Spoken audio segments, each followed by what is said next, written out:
Manager John Flanagan, Chair of Educational Committee, Assemblywoman Catherine Nolan, Chair of Educational Committee, and the New York State Board of Regents, Chancellor Tisch. Hi, my name is Tammie Knight, and I am a parent of a child with a disability and an educational lay advocate.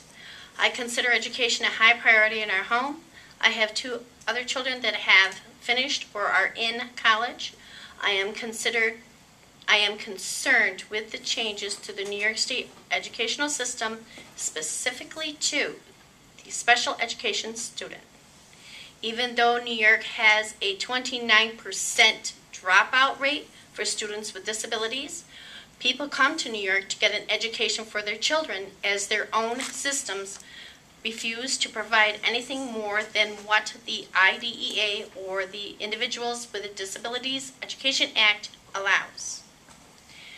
Last November, in a magazine called The District Administrator, I read an article titled "The Rise of the Rest" that stated, in order to compete in the New World Order, that we needed to focus on the accelerated student.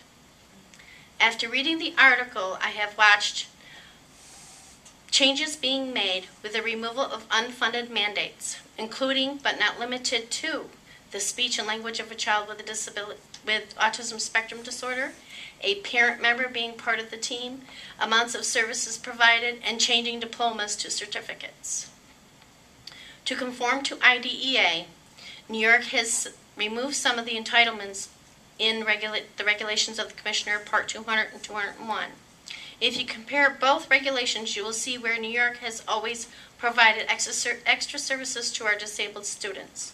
Since the changes began, I am seeing a huge shift away from those services to those with special needs. While IDEA establishes guidelines for districts to follow, it fails to recognize the individual student's needs. In other states that align with IDEA and provide no more than those regulations, the future for disabled students is left with uncertainty. Some of the extra regulations that are in place here in New York have never cost the school anything. In order to align, New York needs to rid of those extras. When New York adjusts to IDEA, those extras might cease to exist. We will be devaluing our education, and students that have potential will have no opportunity to succeed.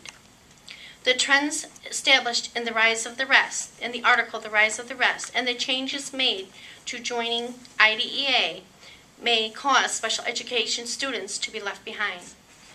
There is no more adequate yearly progress as New York adopted the Common Core Standard System.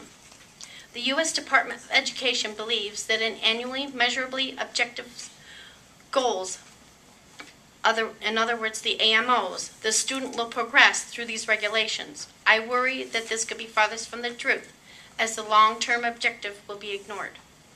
With that said, I think it is important for the legislators and community to be diligent and watch for the changes and to address any issue where the education of our children would further be compromised. The legislators, parents, and teachers alike join in the effort to ensure that New York doesn't take any more away from the most vulnerable. Thank you for your time. I am available for questions or comments at your convenience.